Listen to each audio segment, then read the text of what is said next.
Okay, everyone, we are going to get started. I want to welcome you all to today's webinar. We're so excited you could be with us today.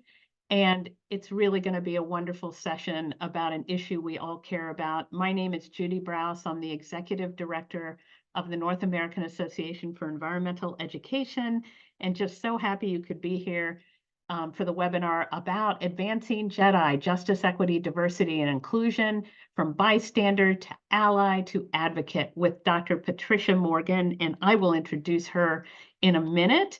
But I do want to say just a few things that NAA is committed to justice, equity, diversity, and inclusion and accessibility. And it's a big part of what we do and how we operate and how we think. And this webinar is part of that journey. And we are always asking questions about how we can be a more just, a more equitable and inclusive organization, how we think about the field, how we think about the movement. And it's webinars like this that really help us all learn and grow and share no matter what we're doing. And I want to thank all of you who sent in questions. Thank you, thank you. We'll get to as many as we can. And we have 90 minutes today, and we know all of you have different schedules. So whenever you need to leave, don't worry, but it's all recorded, and I'm just so thrilled to have Patricia here.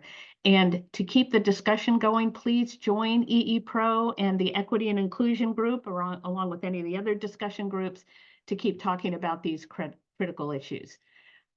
NAAE loves to bring new ideas and insights to the field, and this webinar series is one way that we do that with great speakers like Dr. Patricia Morgan. So this is part of our webinar series, and it's also part of EE Inspire series, our partnership with the U.S. Forest Service, and just a big call out to Heidi, Melissa, and Rachel for all they do at the Forest Service for their work in conservation education and supporting so many of us across the country. And thanks also to all our affiliate co-hosts and all the work they do at the state, regional, and provincial level to not only sponsor these webinars with us, but to support environmental education, environmental literacy, civic engagement, and all the good stuff across the country. Please look up your state, regional, and provincial affiliate and join. And thanks to EPA and E360 Plus for also supporting this webinar series. So many of you know Zoom really well, but for those who don't, please type in your questions throughout. We will be answering them along the way, and we will have captions for all of you who need help with the language. We know some of you are calling in from other countries, and the webinar will be recorded and shared. So yes, please use the chat to join the conversation, and you can click on the closed captioning if you need help. And you can pick from, I think it's 31 languages. So hopefully one of those languages is the one you need. And I want to give a big thank you to Carrie, who is doing so much to support this webinar series. Carrie is our social media and communications coordinator and does so much on our social work and all the communication efforts that we have. Couldn't do this work without Carrie. She's one of the most creative people that I know. So Carrie, thank you. And now the most important part is introducing our speaker today, and I am so excited to formally introduce Dr. Patricia Morgan. Patricia has dedicated her life and career to creating more inclusive and equitable workplaces, schools, and communities. She is an innovative and passionate leader with a heart for access and inclusion. And as you'll see, she is an engaging speaker that draws you in. She brings a unique perspective to her work, helping organizations address systemic barriers and creating a more welcoming and inclusive environment for all. Her work includes conducting organizational assessments and roadmaps, designing and delivering JEDI workshops and leadership development training, and providing ongoing coaching and support to leadership teams. She's written several publications, has conducted numerous studies and presentations on equity and inclusion, and she's given presentations and keynotes everywhere. She's wonderful. Patricia also serves on a number of boards for many educational organizations, and when she's not doing this work, she's binge watching comedies, she's an avid traveler and foodie, and you will see that her enthusiasm is contagious, and the way she presents allows all of us to feel that we can do this work and we can make a difference in our own lives to change the world. So Patricia, welcome, And thank you so much for being here. And let's give her a warm, a virtual welcome. Thank you, Patricia. Good afternoon, everyone. Thank you so much for the warm welcome that I'm seeing in the chat box, as well as the emojis that I'm getting as well. I don't know if you could see it on your end, but I can definitely see it on mine.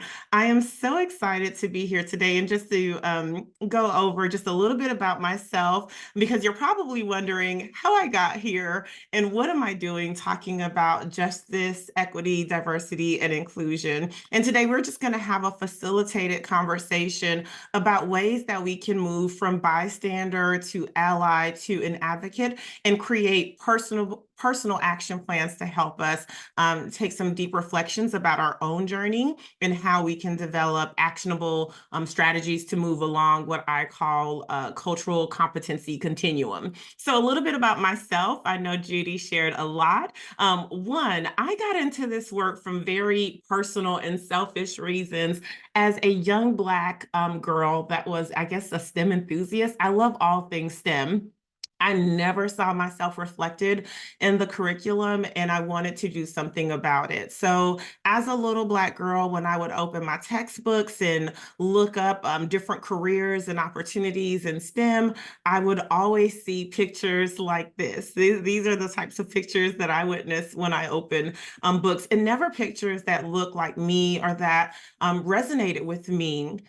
That showed like the beauty of diversity, of seeing others that represent something that you want to be. And I started doing workshops since I was like a secondary science teacher, got my doctorate, started teaching at the college level, directed and coordinated K-12 STEM programs and university STEM programs. And I really wanted to make a difference. And so I started doing workshops around this topic. And at first, the primary target, like the people that would come to me the most, would be either K-12 or post-secondary educational agencies and nonprofits that were interested in like increasing their STEM pipeline. And all of a sudden, I was found by like all these organizations that have nothing to do with STEM and nothing to do with K-12 education. And so US Soccer Foundation, they were the first one to find me. I was presenting at a health conference and they were like, hey, can you do this for this soccer organization that we run? And for our huge annual convention. And y'all, I don't know if you know me, some of you do not know me, but I am the least athletic person in the world. I mean, okay, so I hike and do little things like that, but I don't play soccer or any like, kind of sports. And so I was like, what am I going to talk to these people about? But it was an amazing presentation. It made me realize that the issues that I was facing as a young Black girl in STEM, like that feeling of being othered, of not belonging, of not feeling included, those like people resonated with that feeling across the world, across industries. So irrespective of your position today, I hope you find a strategy that will help you continue this work, continue your personal journey, and then continue your organization's collective journey. And from there, we went on to start presenting almost everywhere. So we've trained internationally and with big companies such as Pepsi, state organizations such as the state of Oregon, as well as local cities, helping them with their plan. Right now, we have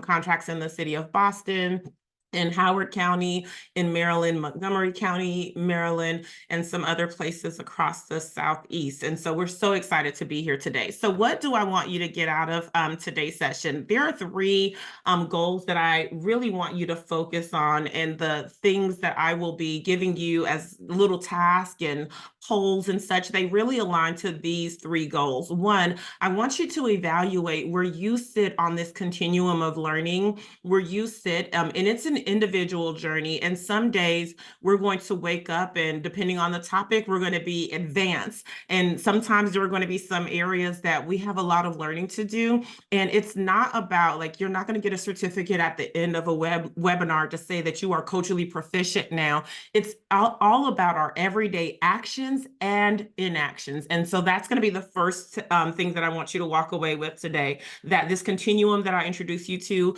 is not an individual, aha, check box, I made it, and I can move on. It's really about how do I advance my understanding of my position and my organization's position as it relates to different topics? And then I want you to understand the different roles of the different levels of being a bystander, performative ally, or being an ally. What does that really look like for you, with irrespective of your position? And like, some of you work for state agencies, some of you are independent. So whatever the case may be, some of you are in instructional settings, some of you are not. I still want you to walk away understanding how you can serve as an ally, an authentic ally within your respective position. And then lastly, we want you to make a commitment of how you will go forward with this work. So there's two parts today.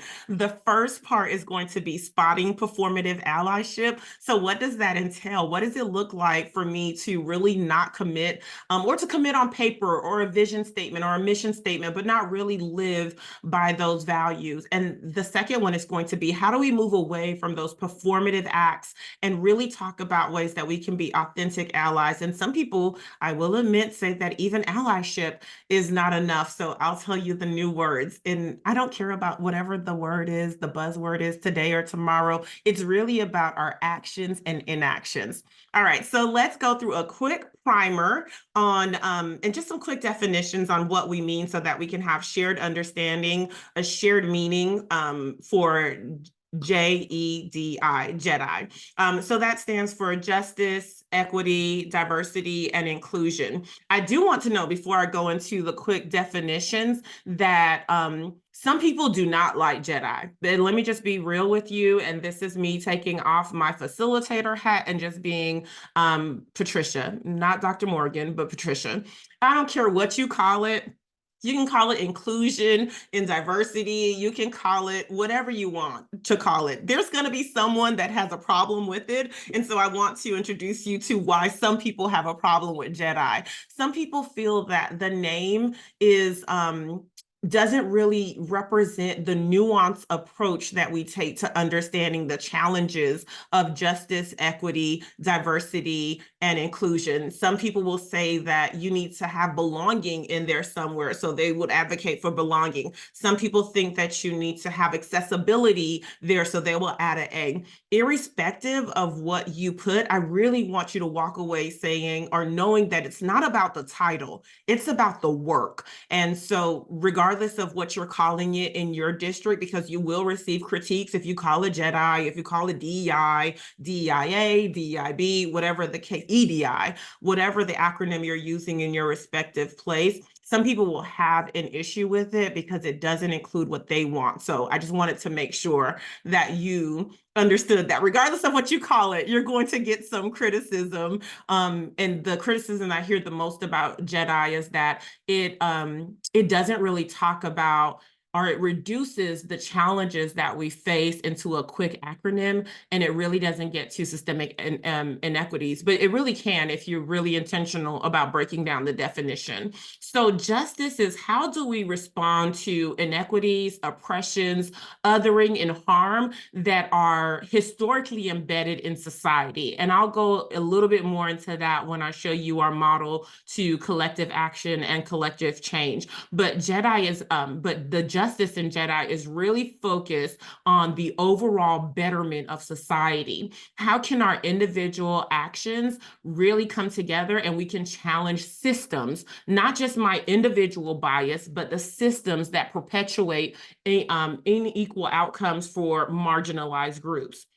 Equity refers to being fair and just. Now, we all know that equity is not the same as equality. So that's another lesson that we're not going to get into today. But equity thinks about, how can I give fair and just treatment or outcomes irrespective of somebody's differences? How do I leverage those differences to bring or to add value to my team, to add value to my community?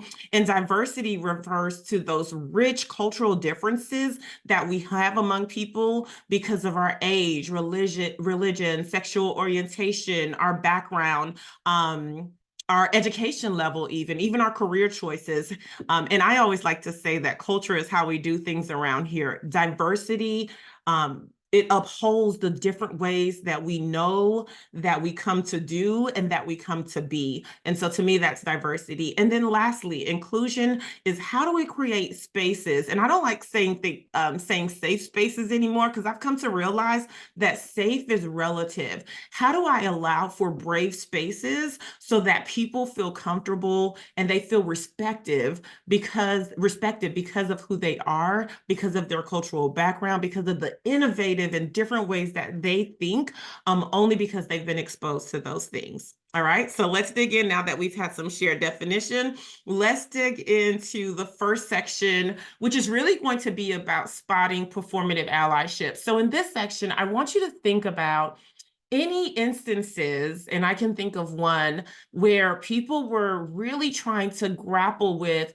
how do I show up for colleagues, right? How do I show up for colleagues in the midst of modern day harm to groups of people, right? So some of the harm that we've seen recently, and I'll just be honest and frank because I was told I can be, are some of the legislation that's being passed in some of the states that I happen to live and work in.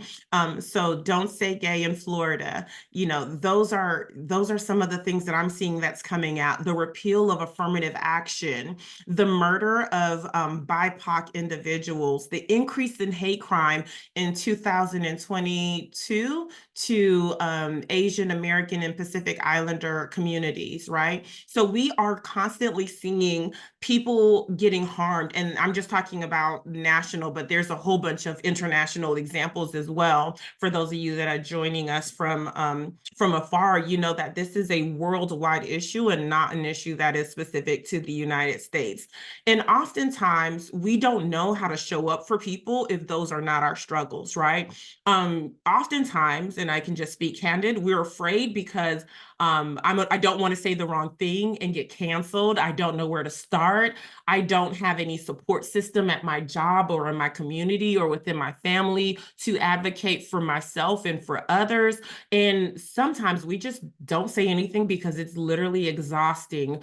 I'm exhausted if I have to address every atrocity that's taking place in the world. But there are ways that we can show up for causes that are dear to us that sometimes don't impact us. So first, let's define allyship and what it really entails. So performative allyship is allyship in name only. So let's get that clear. This support is often usually happens when it's convenient for you. And I'll give you some tools on how to spot when even you are engaging, like myself. Like sometimes I have to question, okay, why are you making this post? Is it to make somebody happy or because you really understand what's going on? And that's an internal conversation that I have with myself. And by the end of today, I want you to have with yourself as well. But performative allyship is when someone is only speaking up because it's self-serving or it's convenient for them to do so. An ally is someone that is from a non-marginalized group who is using their privilege to advocate for someone that is in a marginalized group. They're basically transferring their privilege so that that person who doesn't have it in that setting can have voice, support, whatever the case may be. Dr. Bettina Love, for those of you that do not know, she's a researcher. She was in UGA, but I believe she's in New York now. She wrote this book, We Want to Do More Than Survive. And I love that book because it talks about our roles in allyship. And some people are saying that or she is saying that allyship is like played out. I don't think it's played out. I think it's the way that you use it that can be played out. And we'll talk about those differences today. But really, she talks about creating co-conspirators. What are you willing to risk to lose? And sometimes that's your safety. Sometimes it's your money. Sometimes, and by safety, I don't mean like physical safety, which it can be as well if you're, protesting or you're outside. But sometimes it's your emotional safety, being the person that's going to speak up when you see harm happening. Oh yes, Danielle, it is. We want to do more than survive, Dr. Bettina Love. And I'll drop that in the chat box as well, right? And so these are the like oppression is so deeply rooted in our society that we have to think about the ways that we have privilege. And I'm going to be real with you all.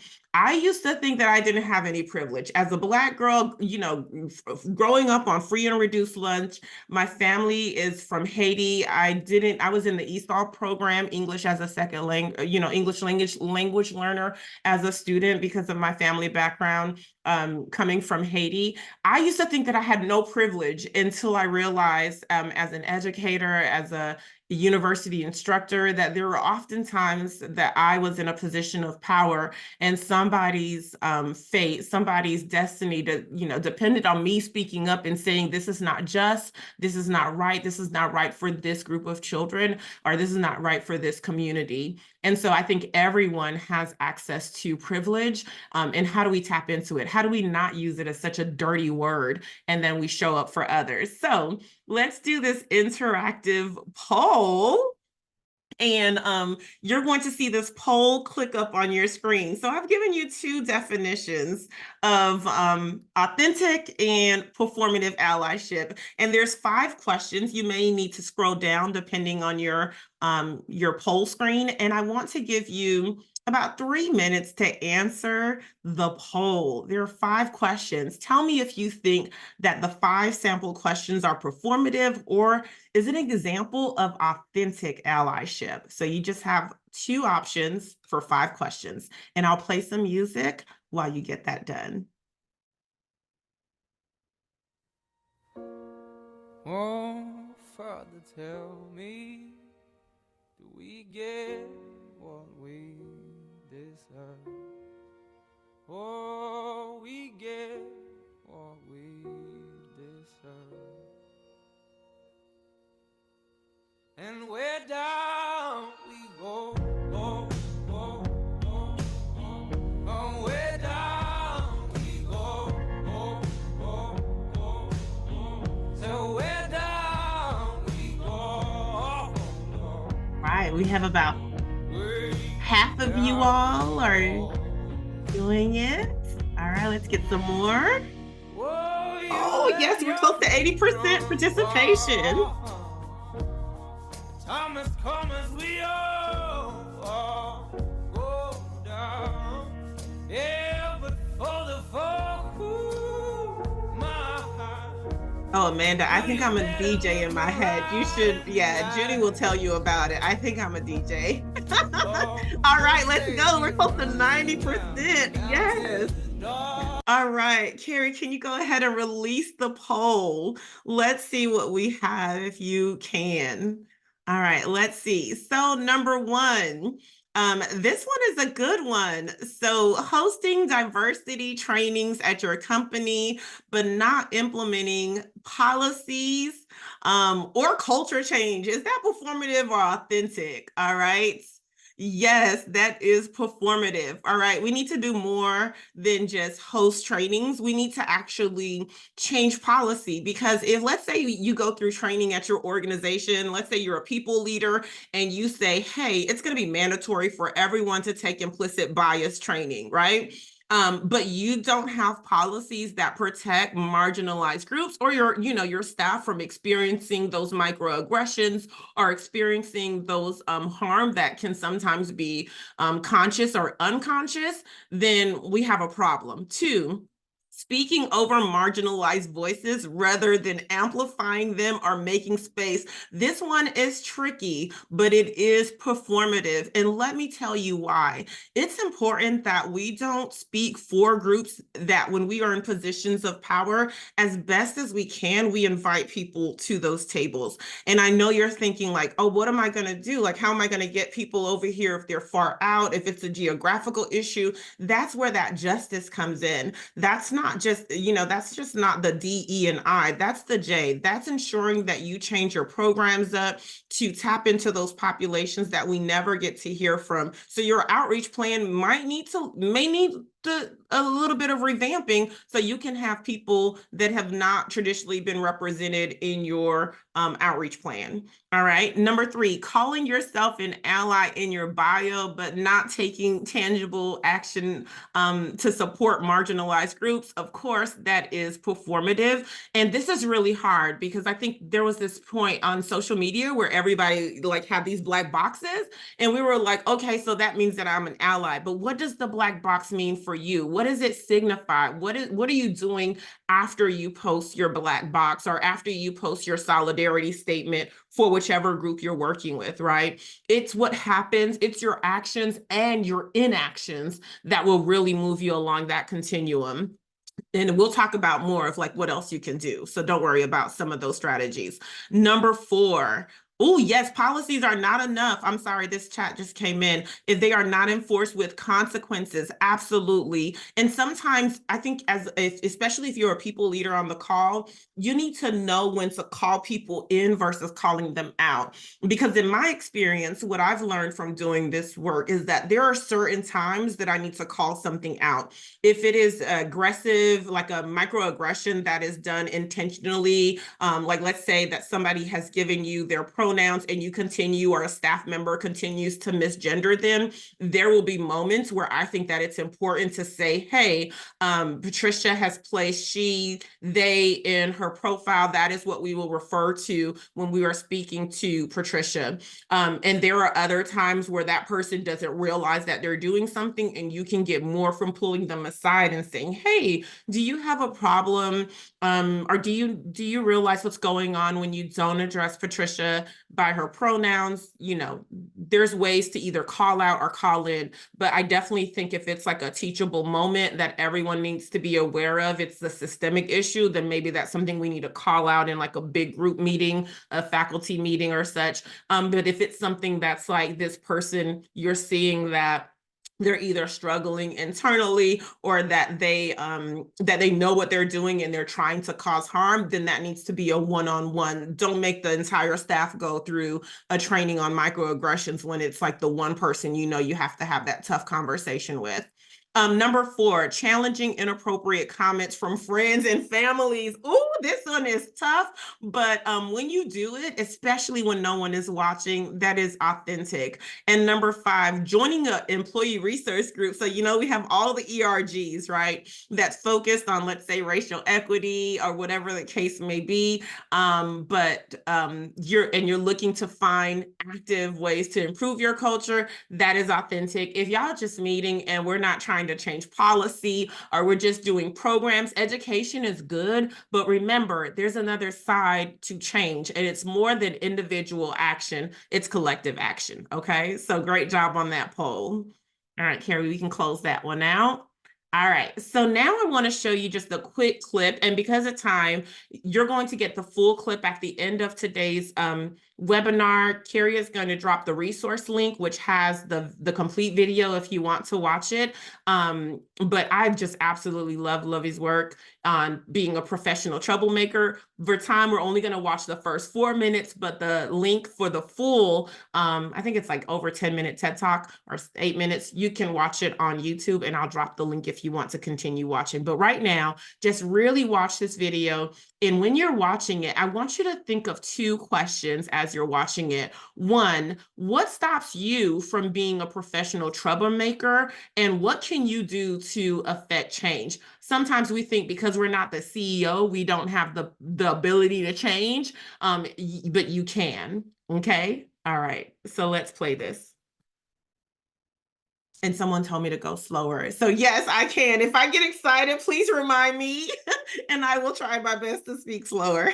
All right, so let's watch this quick video, and I'll turn on closed captions for those of you that would like it as well. I'm a professional troublemaker. As my job is to critique the world, the shoddy systems, and the people who refuse to do better.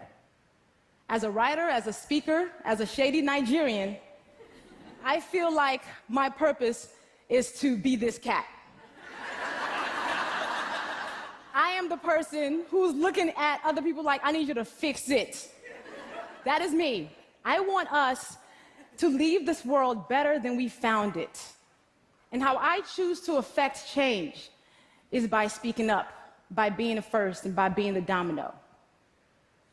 For a line of dominoes to fall, one has to fall first, which then leaves the other choiceless to do the same. And that domino that falls, we're hoping that, okay, the next person that sees this is inspired to be a domino. Being the domino for me looks like speaking up and doing the things that are really difficult, especially when they're needed, with the hope that others will follow suit. And here's the thing, I'm the person who says what you might be thinking, but dare not to say. And a lot of times people think that we're fearless. The people who do this, we're fearless. We're not fearless.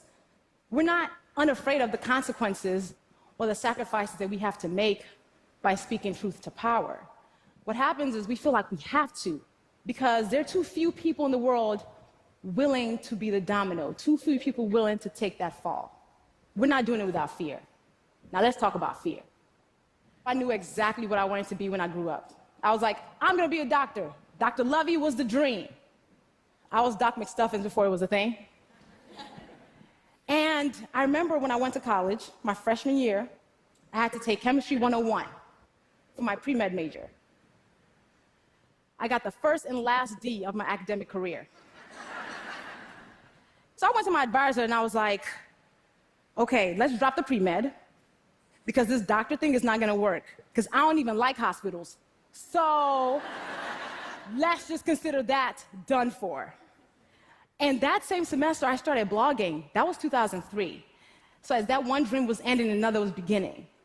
And then what was a cute hobby became my full-time job when I lost my marketing job in 2010. But it still took me 2 more years to say, I'm a writer.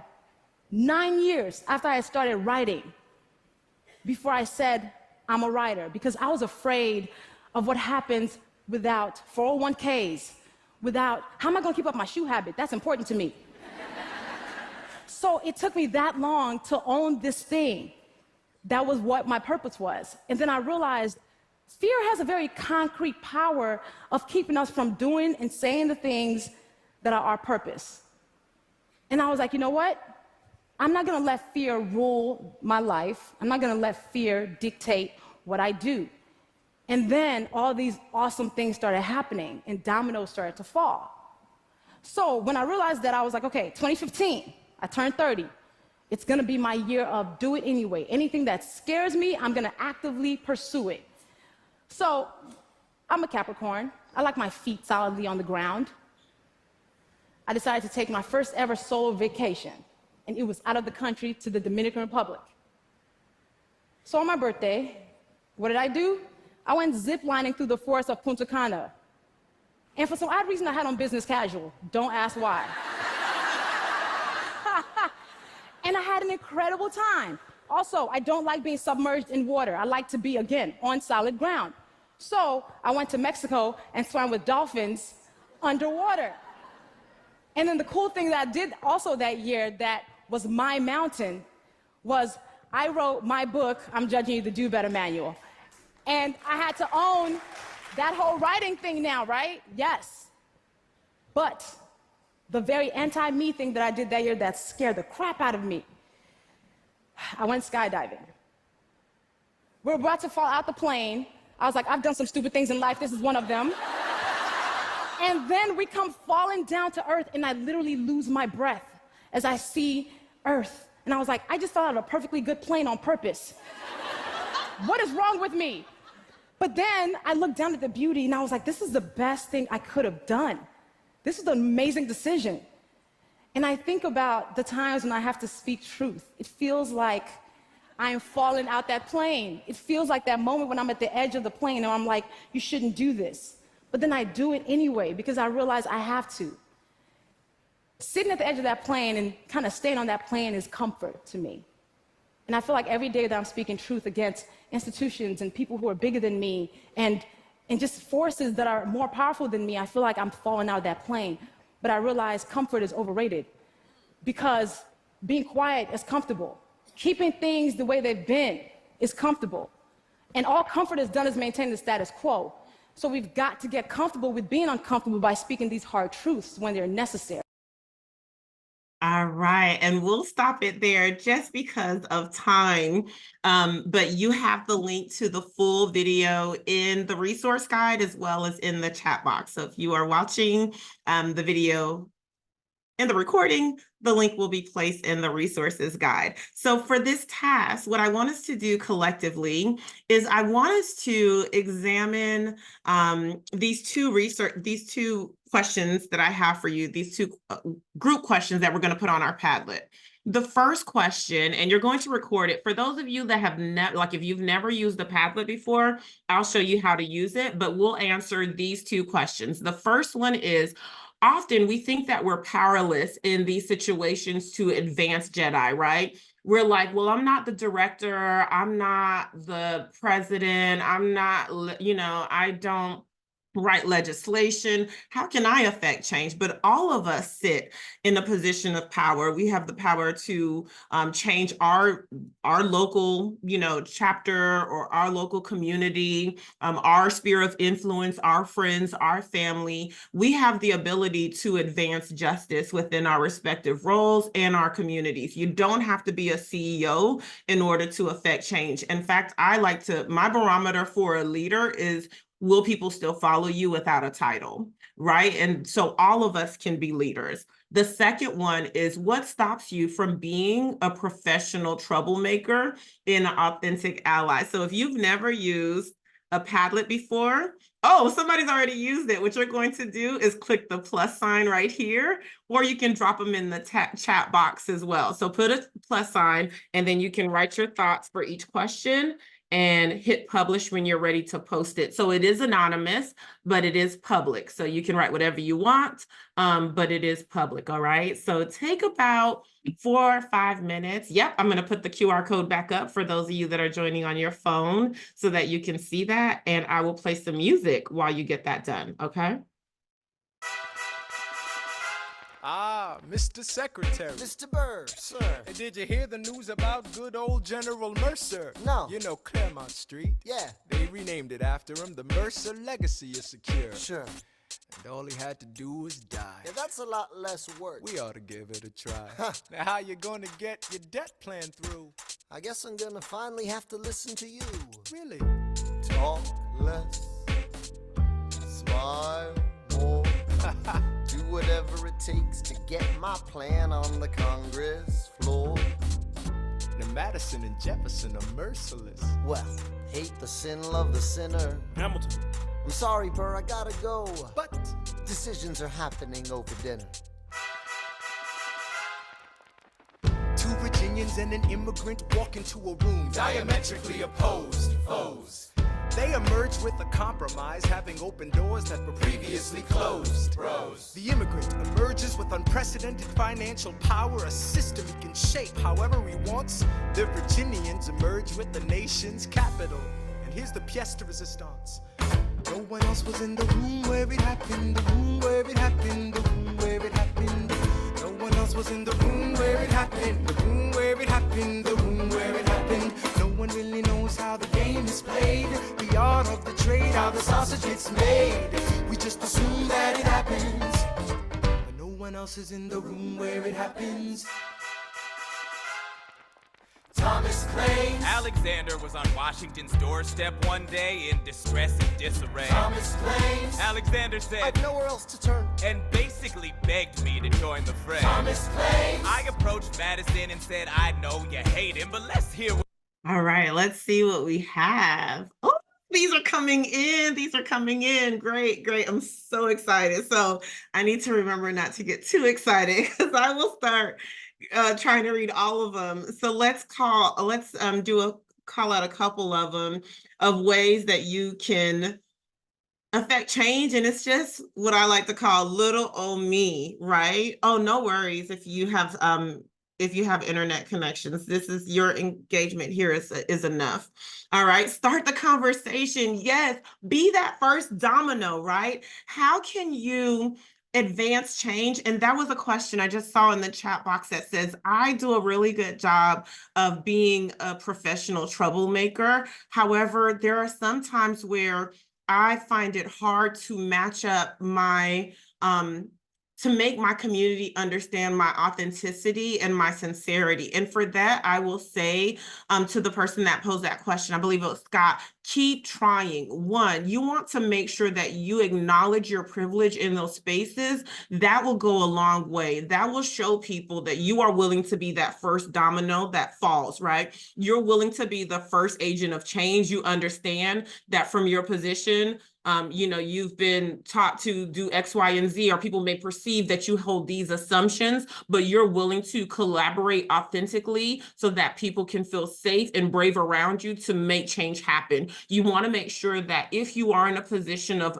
privilege, like obvious privilege, like let's say you're walking into communities and you don't share some of those, cultural identity markers that are the same in those communities, make sure that you are authentically collaborating. Make sure that and we have a whole nother workshop on decolonizing STEM. And in one of those tools that when Karen and I present, we talk about making sure that you basically co-author work with your community. You don't come up with things on your own. We learn from our community. We learn from the land that we occupy. We learn from the ways that others have done it before, or the other ways cultures, embrace the environment. And so we really want to tap into those experts that are in the community and make sure that they see us as, that we see them as equal thought partners, that we're not the ones that are coming and collecting all of this information, publishing it, and they don't have access to it. And then you need to be consistent. Okay, Scott, you need to show up even when you are tired, even when you feel that you've already said what you said already. Consistency will always help them, your community, understand that you want to be equal partners with them, right? All right, let's keep going. Call out leadership. Yes. But remember, okay, so here's something I had to learn. I don't know who you are. That's why I'm happy it's anonymous. Let me tell you a little tool that somebody shared with me.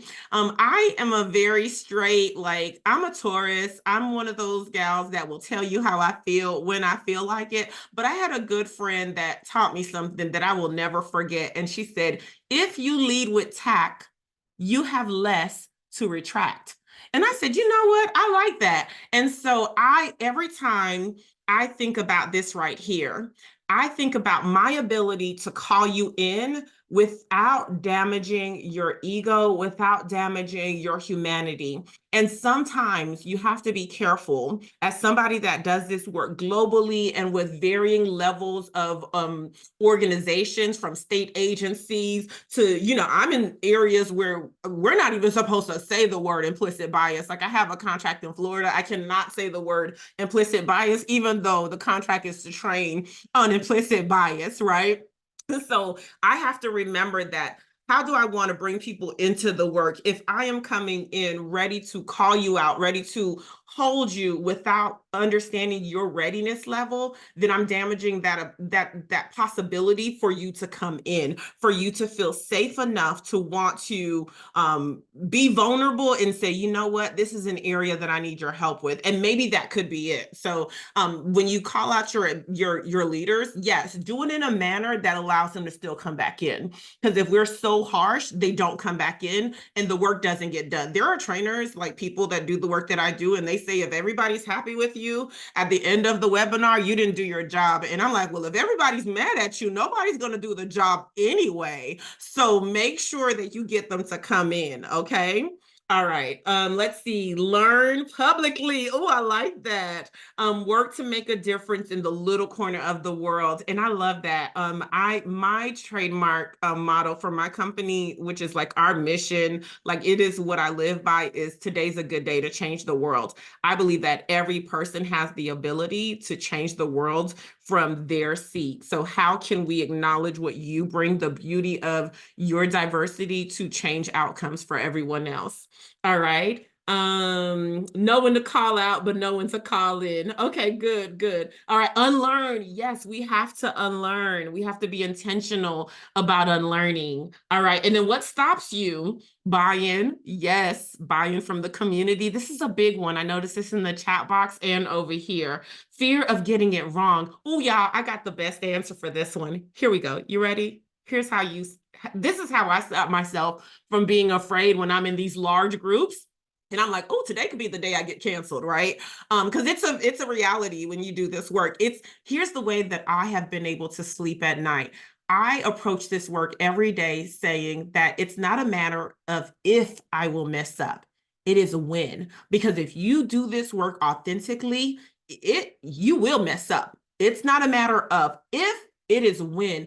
And you have to know that you've done the work so much that you feel good at night knowing that it was an honest mistake. And so when I do mess up, and I'm like, when I show you the continuum, I'm not always over here where it's the right thing to do, where I'm like embracing everyone. I'm still in a place of learning for certain things in life. And so I'm somewhere in the middle, and I embrace that. Like, this is my opportunity to learn and unlearn. So when you look at it as like, it's not a checkbox, it becomes less threatening. You're like, I will mess up because I'm human and I'm doing the work. And if you have that attitude with your colleagues and your staff and your community members, especially for those of you that are looking to demonstrate to your community that you really want a genuine connection and participation and collaborative space with them, then you need to approach it from that. And you can say that. It's like, y'all, I'm going to mess up and I need you all to hold me to it because we're both here to learn. All right. All right, let's keep going. I'm feeling overwhelmed, not knowing where to start. Yeah. Even those unconscious microaggressions. But imagine when we learn how they show up and how we can support each other. Yes, not wanting to overspeak, right? Not wanting to like put yourself and just say that you are the expert for this community. Yes, so elevating those voices and collaborating authentically, allowing them, empowering people to have seats and be leads on projects or initiatives that they traditionally would not have been given the opportunity is a good way to do that. Am I worthy? Wow. Yes, this is a big one. Like, why me? Like, of all the people that can lead this work, why do you think I should do it? Right? Yes. Okay. The chat box is blowing up as well. So if there's a question, please drop it. Let's keep going. And let me see if there's a question before I go to the section. And this section I call section 2, less letters and more updates, right? Like more action, more call to action. So do I have any other questions, Carrie or Judy, I missed? I don't think so. I think you're up to date. Lots of good comments in the chat. So keep going. All right, awesome. All right, so let's talk about the different types of allies. How do we move? Now, don't get overwhelmed. You have access to this. If you want to screenshot it, you can, but you have access to the full deck at the end. And so let me tell you, there's different ways for you to engage, and the way that you engage will depend on several factors. So you will not always be all of these types of allies at any given moment. It depends on the situation, your position of power in that moment, your safety, both the emotional and sometimes physical safety. So it will depend on a variety of things, right? So the first one is a sponsor. This is when you openly support someone that is underrepresented, right? So me as a Black girl in STEM, in order for me to get my Pepsi contract, I needed someone that was an advocate for me that could get me in those doors, because I don't know anybody that's like at the C-suite position of Pepsi and Conagra Brands. And even to get in front of this organization, I had a sponsor. I don't know if Karen is on the line, but Karen, if you're on the line, I love you. Thank you so much for always elevating me and saying that this is someone that would like to have an opportunity to share their experiences. Yes, to share their experiences. So Karen has always been an amazing sponsor for me. Karen puts my name in rooms that I will never have access to, including the room that I'm in today. So that is a sponsor. A champion is someone that is going to defer to someone else, right? Like, oh, I don't think I'm the best person for this. Have we considered Carrie? Carrie can speak to this. Or have we considered Judy? That is a champion. An advocate is someone that's bringing power to those underrepresented groups into exclusive circles. So you're inviting them in, right? An amplifier is making sure that what Patricia says gets echoed. So sometimes, you'll have a meeting and someone, oh, this used to happen to me all the time. Someone will say the exact same thing that I just said, but for some reason, no one understands when I say it. Maybe because I speak quickly, but someone's going to come in and they're going to say, yeah, I agree. That was a great idea, Patricia. That's an amplifier. Scholars are another great tool. And I think we don't talk about scholars and researchers as allies, but they are. Like, that's the one thing I love about allyship. You can approach this work in whatever manner feels comfortable for you, depending on the context, your safety, how much you want to put yourself out there. You don't have to be 7 of these every single day for every situation. There are times when, you know what, you have thought leadership to contribute, and that's the best way to show up, to volunteer your time to write this amazing piece that's going to be in your local newspaper or in a local webinar that's going to be produced for this community right here, of ways that you've been able to do this work within your community. We also have upstanders. This is the opposite of a bystander. You know, in the airport, when they say, when you see something, say something, that is an upstander. You see something going down, you address it, and you find out the best way to address it. And then lastly, just being that confidant, someone that I can have a brave space. The world is kicking me in my behind, and I just need a soft place to land. And can you be that soft place for me to land? And so these are the different ways that you can show up. As you can see, it varies, and you're not going to be this type of ally or one type of ally all the time. Depending on what you have, and there are some situations where I can sponsor some people, and I will, but there are some places where I will never have access to some of those rooms, and I cannot support somebody in being an ally for them in that context. I can be an amplifier. I can, be a scholar and amplify messages that way. But there are some spaces that I will never have the opportunity to be a sponsor because I don't have a seat in that room, right? All right. All right, so let's keep going and talk about these models that I want to show you. So I want to introduce 2 models before we do our second commitment. And I want you to think long. I want you to think deep about the way that you're going to commit to change, because today we've given you definitions and we've even done a couple of examples of what's performative and what's not. What I want you to focus on for this last section is your individual journey.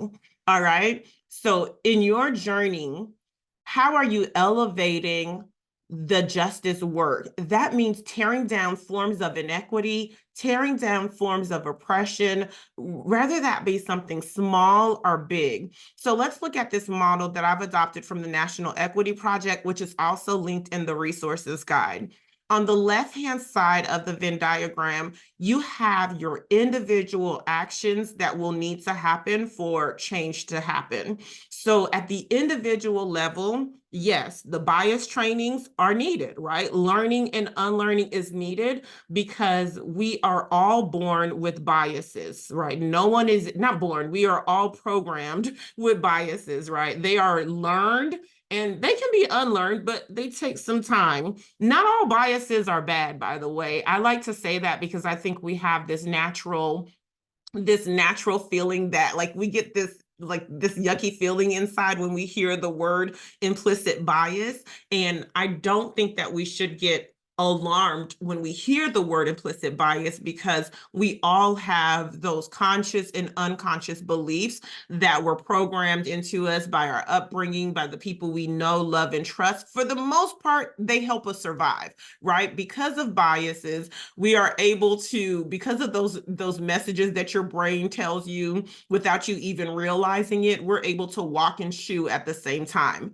That is a good form of having your brain make those fast connections for you. Oh, I've done this already. I know what to do without you. I can go on autopilot. It's the same way that if you're ever driving and you get home and you're like, wow, how did I get here? How many stop signs or stoplights did I pass to get here? And you don't even realize. So we don't want to look at them like they're all bad, but we have to think about those individual acts that do create violence, hate, and harm for others, and how can we break those down. The next thing that I think you all should focus on after you've done the work to look at your individual biases, prejudice, those different ideas of like what is good, what is bad, because they've done studies on this. They did a study where they changed the names on resumes from white sounding names to black sounding names. I want to say it was between Emily and Lakeisha, and Lakeisha got 50% less callbacks than Emily, right? So biases can show up and inflict violence, hate, and harm to marginalized groups. So it's important to know that they can be bad, but we're always focused on the individual, that I think sometimes we miss the interpersonal and the systemic forms of harm and oppression and othering. So at the interpersonal level, we have the discourse that happens. And this is important for those of you that are in communication, for those of you in policy, for those of you that do any type of work with the outside world, right? How are you talking about the communities that you're serving when no one is watching? Is it from a deficit-based lens or an asset-based lens, right? So make sure you think about at the interpersonal level, how am I engaging in discourse around the community that I'm in, around the community that I support? And is it asset or deficit-based? Because this impacts the way you perceive and the way you write policies for those groups. And then lastly, the systemic level is really important for us to highlight. This right here, it forces you to think about the policies and practices that you have to change in order to affect change. So when companies call me out, I always say we can do this the easy way or we can do this the hard way. The easy way is we're going to go in tomorrow and we're going to fire every person that you have deemed as racist, sexist, homophobic, and all the other isms, right? But in reality, even if you were to rid every single person in your organization that has caused violence, hate, and harm, this can still be a not so safe place. And the reason why is because we have policies and practices that perpetuate unequal outcomes and sometimes harm, because the people like policies aren't built by themselves. Individuals write policy, right? So it's really important that when we're tackling this from individual to collective action, when you're designing how you want learning to look like, or you want this journey to look like for your organization, that you're not only focused on that learning and unlearning that has to happen, but as someone stated earlier in the chat, you have to change policies and you need consequences when people are outside of your norms and your values that show that you have respect and everybody has value in this organization. And so some of the things for you to decide as you're moving across this continuum is like, why am I doing this work? Is it just for me? Am I just going to tackle the things that I care about? So as a BIPOC person, as a Black woman, am I only going to talk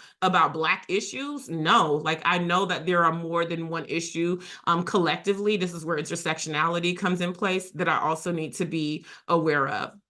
And then the last model that I want to share with you before we move to our last question is, how do we move to action? So this is the cultural competency continuum, and this is the one that I like to use. So we have shared language to help us understand the journey that we are on. Now, this is not a linear checkbox. I just want to make sure that you know that you don't start here, and if you do all the things, if you do all the things, you end up over here. No, that is not how this works. This continuum is fluid, all right? So Dr. Kendi, he wrote this book, How to Be an Anti-Racist, for those of you that that's read it. If you haven't, it's a great book. But what I like about it is that he said in anti-racism, much like all of the anti-isms that we're talking about today under the JEDI framework, all of these actions and behaviors are learned behaviors, so they can be unlearned. And all of our behaviors depend on our ability to become anti-racist or to be culturally competent depends on our ability to either take action or not take action. So let's see, you see someone getting misnamed. I think that came up in the Q&A, like somebody is not using a colleague's pronouns, or they're misnaming the colleague or misgendering the colleague, whatever have you. Yes, over here, this person is being purposely destructive, but in other areas, they can be over here. So I just want to show you that when I show you this continuum, you don't just get a checkbox and you live over here. Your everyday actions and inactions will have you move along this continuum, okay? All right. All right, and then if there's any before we do this task, let's see if we had any questions that came up in the chat. Judy, do we have any questions from this? We did. Sadie had a good one, and Amani actually helped answer it. But Sadie talked about if there were some resources in terms of looking up for doing some self-work on ageist biases. And Amani mentioned the Gray Panthers, but wondered if you had any other examples or suggestions. Yes, I do. I can add them to the resource page because if that is that Sadie, I can add that to the resource page because we have a whole module on ageism in the workplace. So I can add that under section 2, and I'll show you where to find that on the resource page. So yep, we can add those. All right. And so the last question that we'll pose before we open the floor for everyone's question is or the last topic before I open the floor for questions is moving away from performative allyship. And I love this little graphic that I found, so I decided to just use their graphics and give them credit for it because I thought it was a nice, quick way to get it, right? Number one, you can become an ally, an authentic ally by using your voice, by using your money, by using your time, and by using your talent.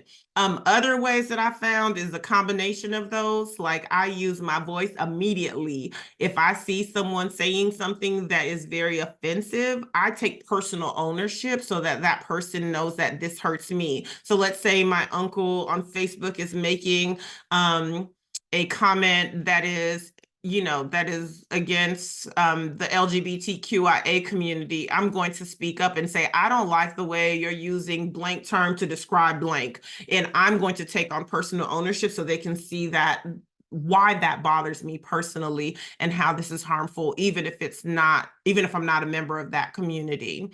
And then making sure that we spend time, listening to those who are saying that they've been oppressed and marginalized, and just asking them, how can we lift the load for you? What are some ways that I can do some self-work so I don't always have to go to the person that is always in charge of the Women's History Month program, the Juneteenth program, the same person that always gets stuck doing the work. They're usually the ones that are in those oppressed groups. So how can you step up, volunteer your time and your talent to help others do this work? And then lastly, you can show support without having to broadcast it. So what are ways that I can make sure that my colleagues know that I'm there for them without having to share it with everyone? So if it's if it's Ramadan, I can invite some of my Muslim colleagues to sunset dinner, to break their fast. That's one way that I could do it. So being intentional about the ways you show up for your colleagues. So the last question that I have for you is this one. How can we move past performative to authentic allyship, right? Go ahead and this is another Padlet, so you're going to do the same thing for you. This is personal.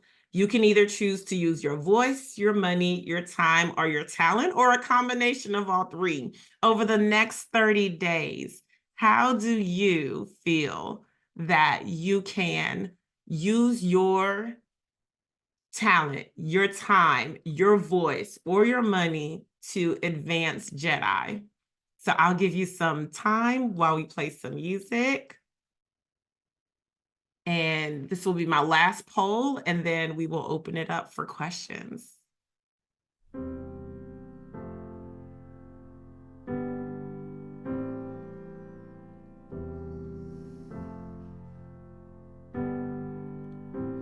Oh, it's you. I know you're the one I dream of. Look into my eyes, take me to roundabout. Oh, I lose control. Can't seem to get enough. When I wake from dreaming, tell me, is it really love? How will I know if you really love me? I say a prayer with every heartbeat. I fall in love whenever we meet. I'm asking you what you know about these things. How will I know if you're thinking of me? I tried to fall, but I'm too shy. Can't speak. Falling in love is so bittersweet. This love is strong. Why do I feel weak?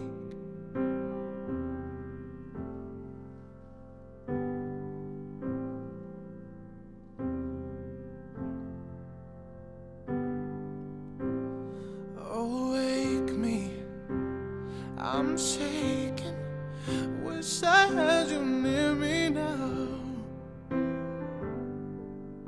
Said there's no mistaking. What I feel is really love. How will I know?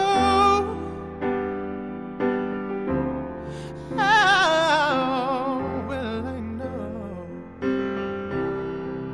How will I know? How will I know? How will I know if you really love me? I say a prayer with every heartbeat. I fall in love whenever we meet. I'm asking you what you know about these things. How will I know if you're thinking of me? I try to fall, but I'm too shy. Can't speak. Falling in love is all bittersweet. This love is strong. Why do I feel weak? If you love me, if you love me not, if you love me, if you love me not. All right. This is really good. Okay, we have so many. I encourage you, Carrie, I think we can add this to the resource guide, or I can do a print to PDF, and we can share this out with some of our commitments. It's really important that as we think about our commitment, irrespective of where you are, I know some of you are in other places in the world. You're not in you're not in what I call the States, the United States. You are in South America, you are in the Caribbean, some of you are in Nepal. I'm so excited.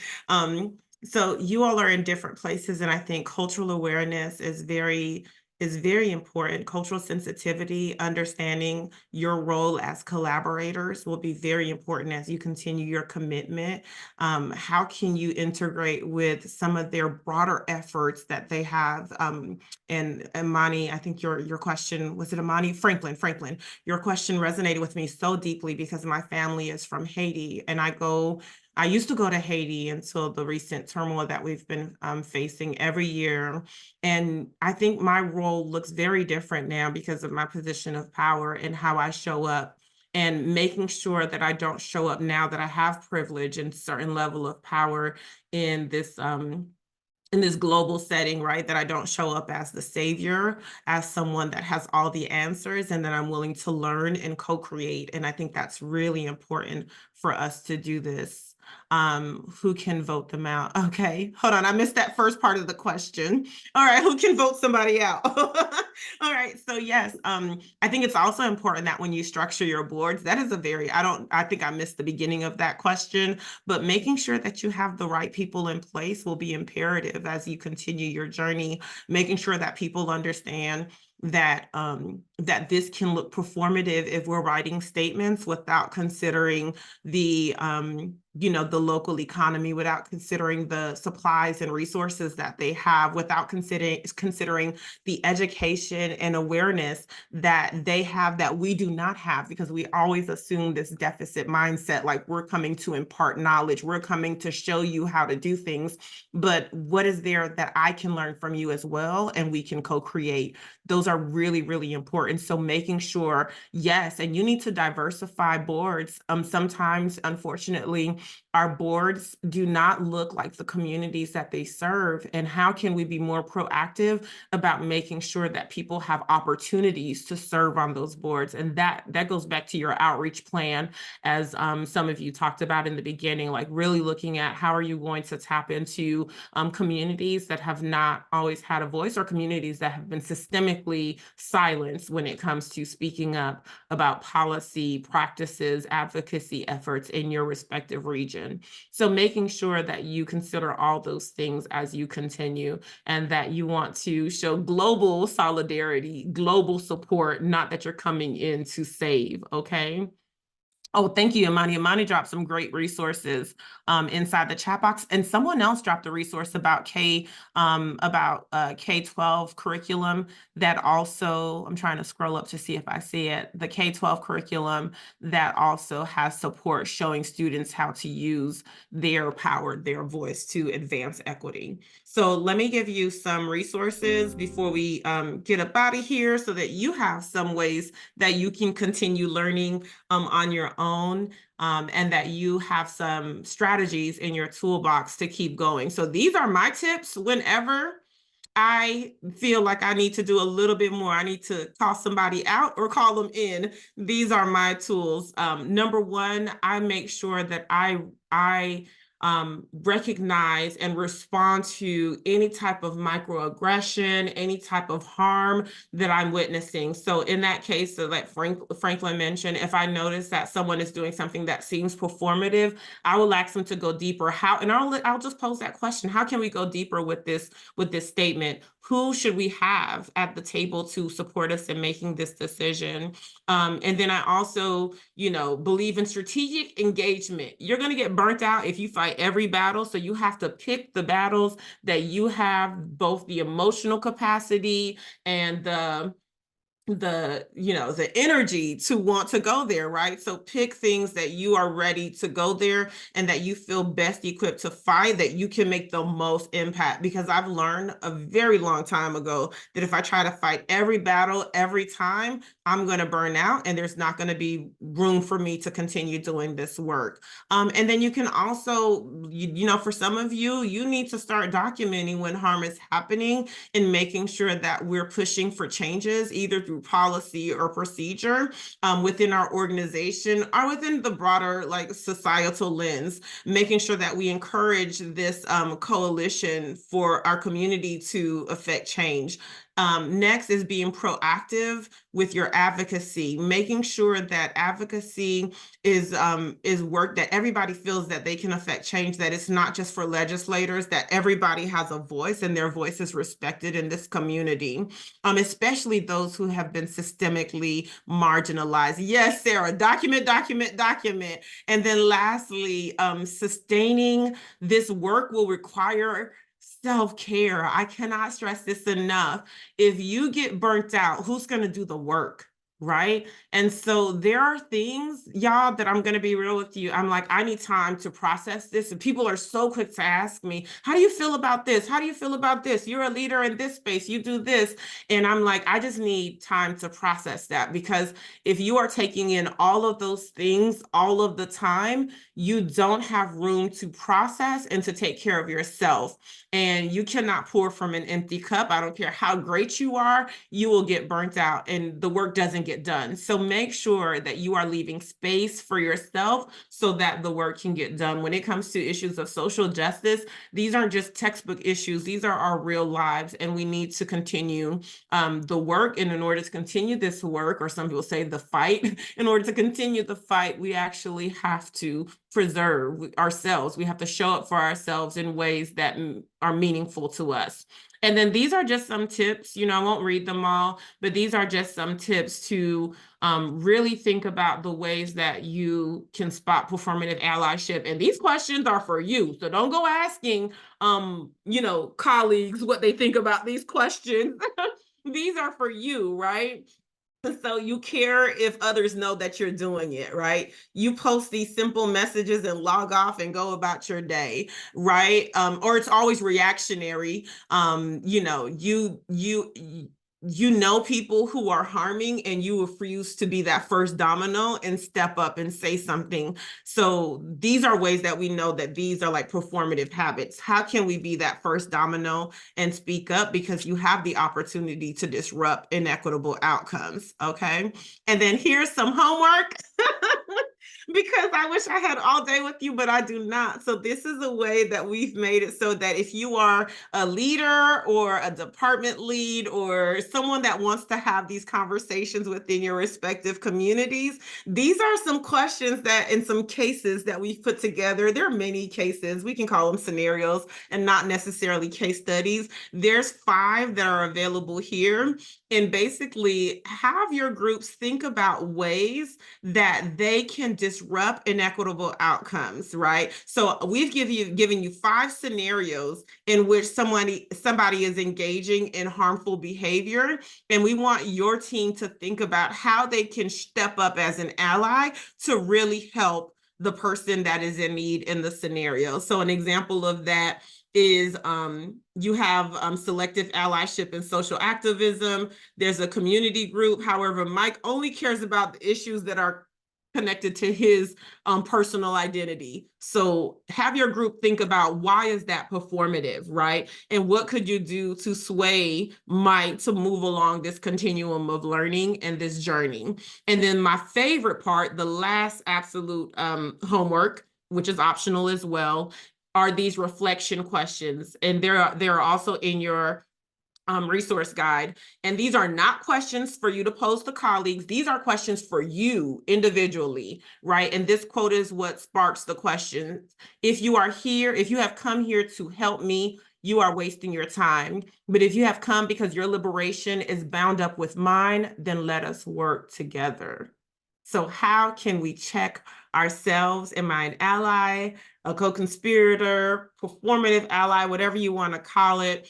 What's my call to action? How am I getting involved? What is my actions to address systemic oppression? And how do I benefit from these systems? So here's what you've been waiting for. The copyright notice just means that this workshop is only for you, so you can't go and reproduce it, but you have access to the deck and all of the resources from today.